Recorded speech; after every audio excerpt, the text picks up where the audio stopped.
Great to meet all of you today, and thank you, John, for always being so committed to our community and spending the time and bringing us all together today for a very important discussion about Asian women in leadership.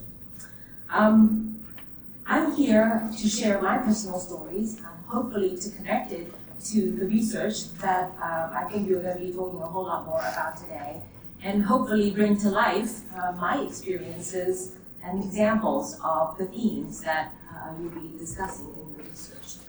But in both my professional as well as my personal life, I've had the privilege of witnessing remarkable contributions from Asian Americans and Asian American women in particular in the business world. And so I hope that you will really engage in the research today and really discuss what your personal experiences are. But I think we can all agree when you hear about it that this research really just reinforces what many of us know, that it is crucial to help everyone find their inner strength and confidence and to examine the challenges differently with a belief that anything is possible. So in my life, I've embraced the responsibility to do what I can, in whatever capacity I can, to help others and make them feel important so that this world can be a more equitable place. One of the findings you'll see from the research is that Asian American women leaders, when asked about corporate diversity, equity, and inclusion programs, leaders felt that they were done correctly with authentic commitment from management, and when it's done that way, these programs work. And so, for me, my approach to this has been rooted in how I grew up, with two very different cultural influences. The first influence is my experience, actually, as a non-white South African. I know that may not be obvious, that yes, I grew up in South Africa. My mother's a first-generation Chinese South African. And the second is obviously my second-generation Chinese immigrant experience. But like many of you here today, my family serves as the cornerstone of influence in my life and the community that guides me authentically and with integrity every day. I want to tell a story about my grandmother, because for me, she was such a role model. She taught me so much about courage and resilience and about not letting anything get in the way of end goals. My grandma was afraid of nothing. I'm sure, like many people's families in China at that time, after the Second World War and the establishment of the communist regime in China, my grandparents left China and re-established themselves and their families in Hong Kong.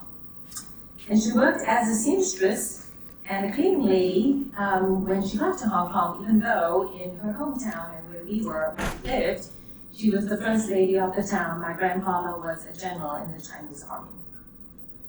But she was not afraid of doing that, because that's what it takes to rebuild your life. And later, my grandparents followed my parents to South Africa. She was already in her 70s. She rebuilt her life again in South Africa, and after that, she moved again to Canada to be with other relatives and my uncles and aunts who had moved there.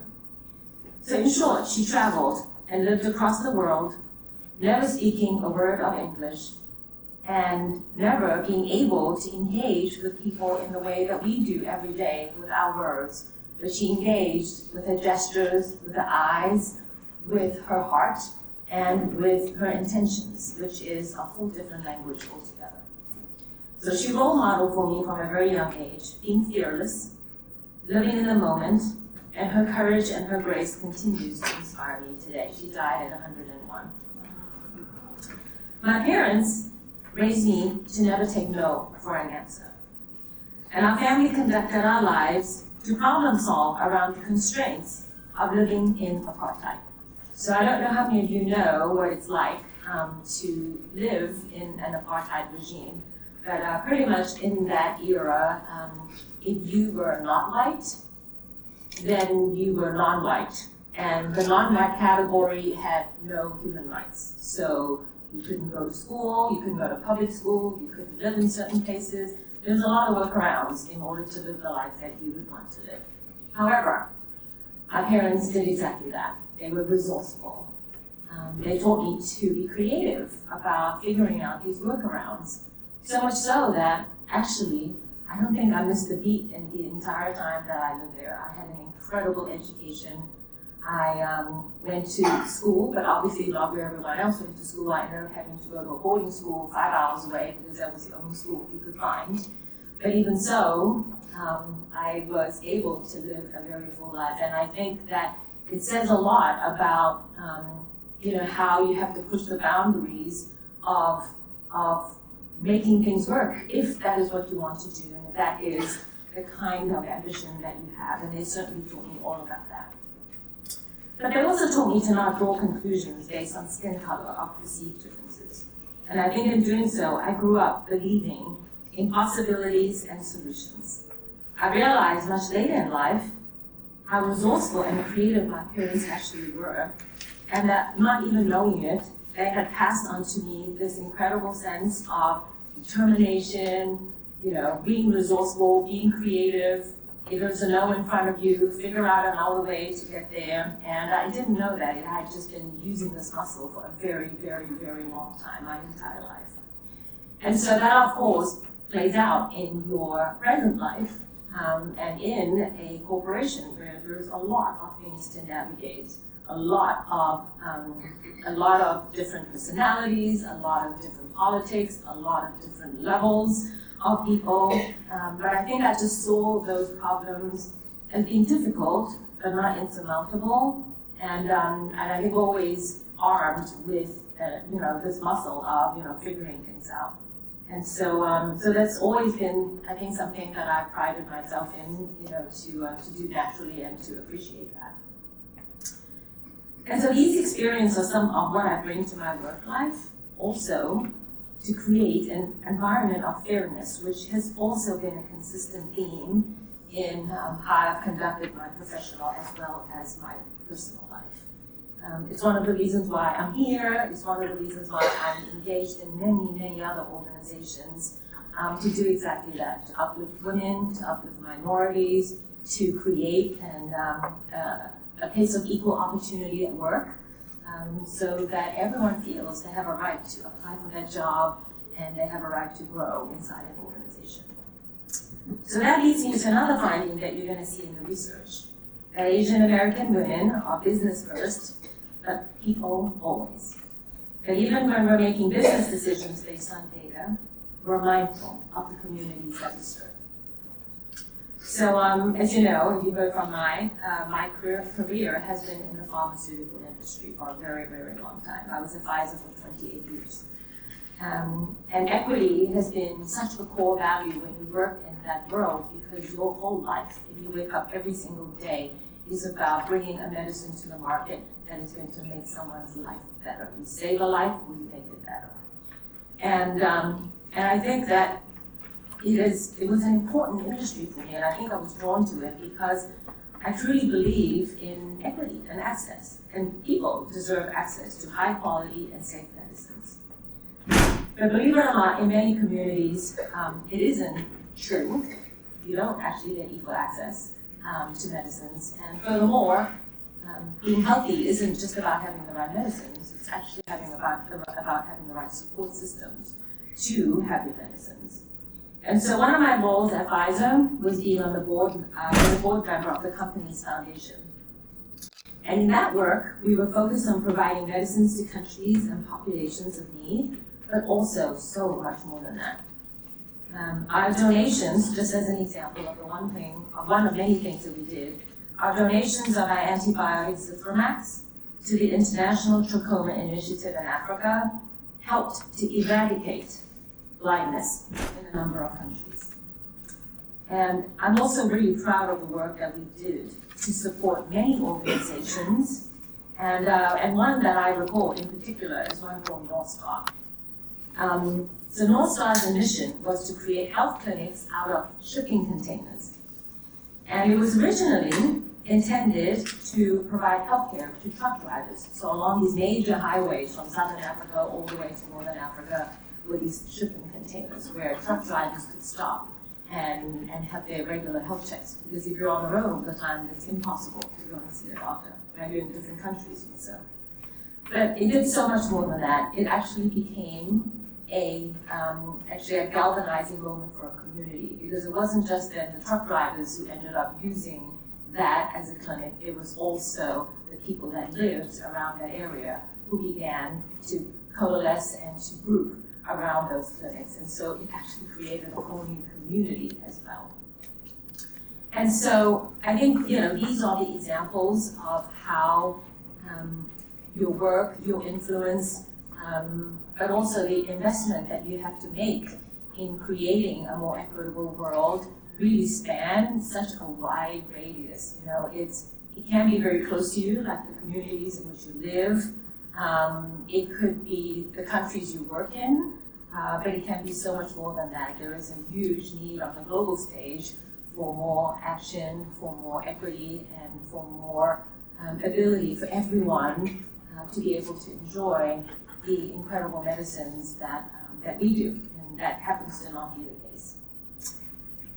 It also brings me to another finding in the research that really resonates with me, which is that Asian American leaders are masterful in turning cultural traits into opportunities, with an ability to switch from individual to communal values to establish consensus. We innovate with ease, and we confidently articulate the accomplishments and open space to offer new ideas.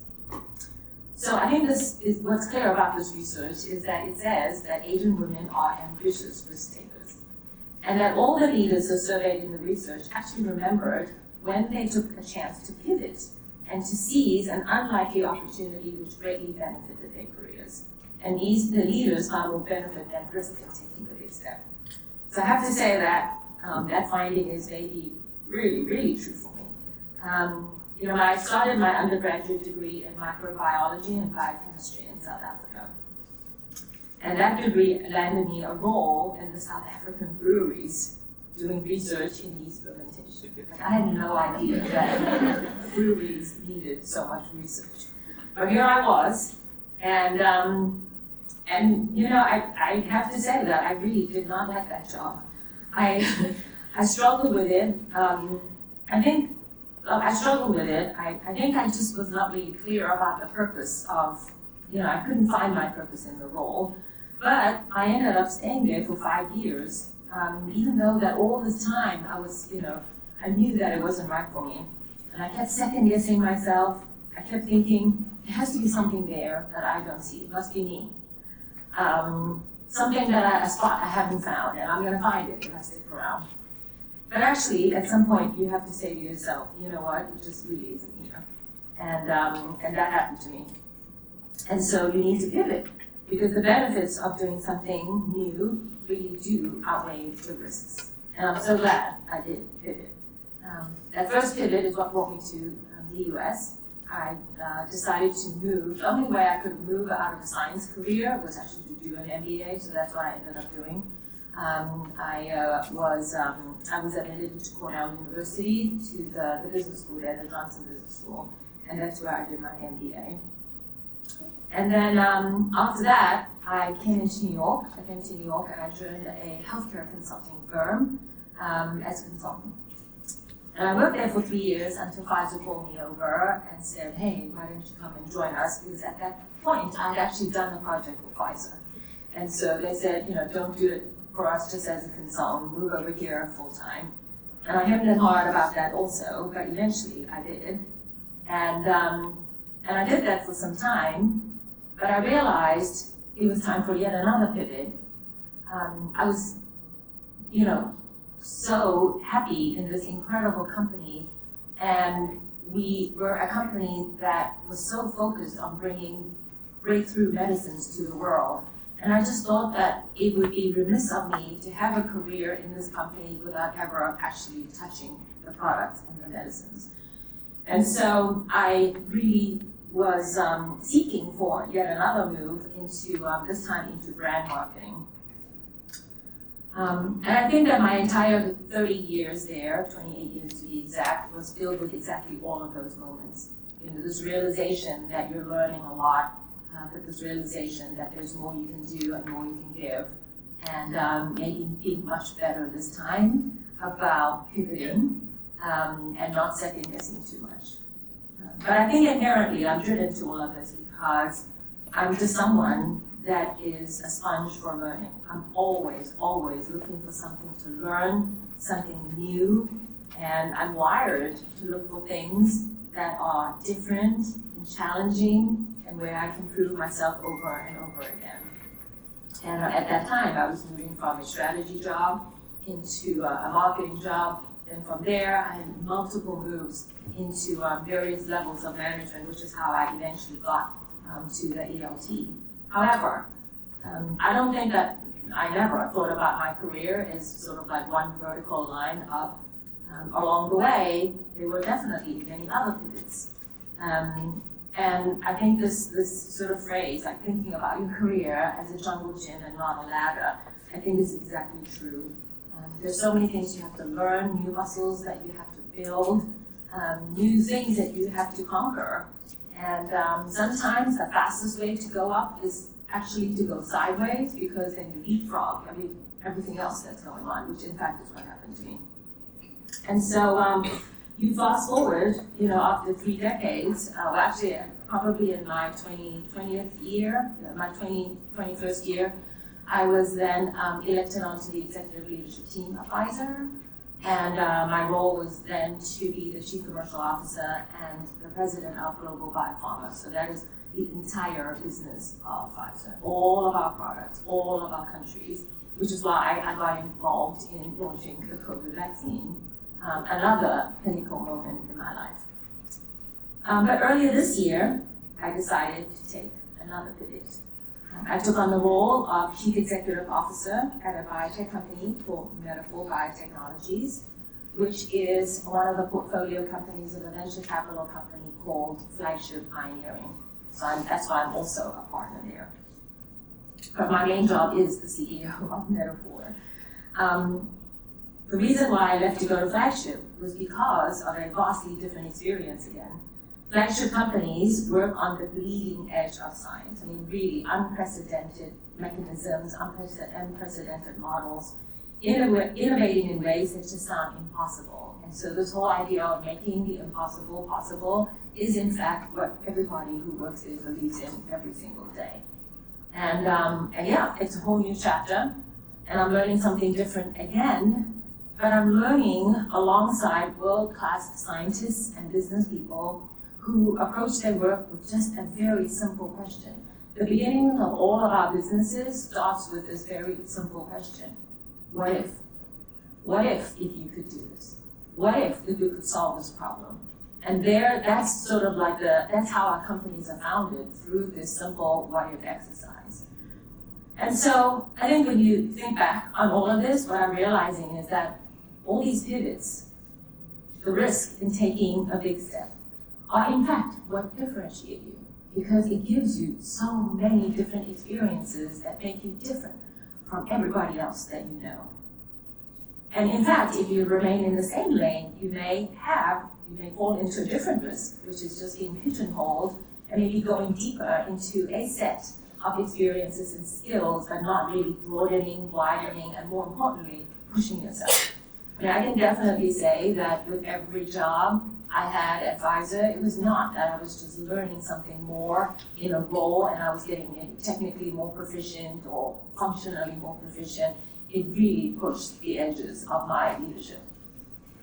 And you learn, who you are, how much you can take, what kind of problems you're great at solving, where are you not so great, but it's not that you're supposed to be great at everything. It's recognizing and having that self-awareness of where you are, that those are not your strengths, but then building a team that can do that and to complement you in a way that makes up for you, the whole person, or makes you the whole person. And so I think that that's really been, how I've led my entire career, and never having a premeditated plan for where I want to go, but always with this quest for learning, and that if I learn a lot about myself, and I learn a lot about whatever it is that I'm doing, and that's going to give me the opportunity to think differently and maybe drive different results, which so far has been the case. We'll see from this one. But clearly, I'm on the constant hunt for new challenges, and I typically, use every challenge as the means to prove something to myself, not to anyone else, to myself, and to make sure that I have finished and closed that loop before I go somewhere else. So leaving no unfinished business behind. So let me end by leaving you with a final thought on the finding from the research that I hope resonates with you. When asked about leadership style, almost all people in the research connected their upbringing and formation to the way they make business decisions. The most pronounced values, they said, are authenticity and integrity. And so those values, authenticity and integrity, are exactly what I learned and what I observed from my family, which I'm sure is the same for all of you. And so I urge all of you to reflect on those core values. Think about how they apply to you in your careers. Think about it when you're taking that next big step. Just be completely you in making this decision. I know that people always, everyone out of kindness wants to offer you a lot of advice and tell you what to do. But in the end, you know you, and you have to do this for you, because your happiness and your ability to feel motivated, or for me, what I always say is most important for me, the ability for me to find purpose in what I do is literally the only thing that motivates me. And so you'll find that to be a very, very powerful source of energy when you unearth your purpose and you know why you're doing what you're doing. And if all that happens, then it will be a risk worth taking, no matter how big that risk is. So that was a lot of thoughts. Hopefully, a few of them resonated with you. But certainly, these themes are going to repeat again in the conversation you're going to have straight after this. So thank you again, everyone. Thank you, John. Thank you, Mai, and have a great afternoon.